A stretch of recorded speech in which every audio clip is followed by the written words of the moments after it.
Most people who slice the ball swing outside in to play for their slice. As a result, they quickly start feeling that the more they swing to the right, the better off they're going to be. But if a little is good, more is not better. It is possible, and in fact very prevalent, to swing too far to the right, and is largely the bane of the good player. What I've invented here is a way to tell whether your path is good or not. The key is to be able to swing down the line and miss these two strings in a way that will ensure that you are swinging in the correct direction enough so that not only will you start the ball on line properly, but also will hit the ground in the right place. Very few people understand the relationship between hitting it fat and swinging too far to the right. This particular device is constructed with the top string being your inseam height, or approximately 34 inches in my case, and then the bottom string being 20 inches away from that one.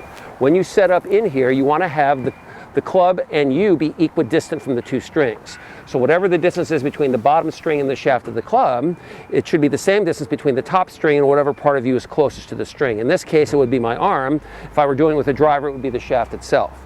Then, as you start back, you have to combine the inward and the upwardness to get in between the strings. Turn enough to hit the bottom string, lift enough to hit the top string. If you do both at the same time, you'll miss them both. But then, as you approach and get between the strings on the way down, the need to go all the way around and to miss the strings on the way through, very, very important to do.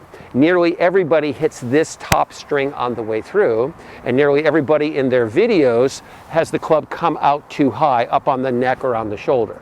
If you watch all the good players in slow motion, you'll see the club exit underneath the shoulder much lower than that.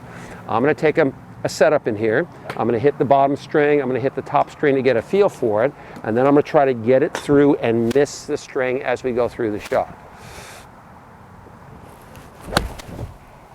Okay, as long as you can get it in between the strings, you know your path has to be correct.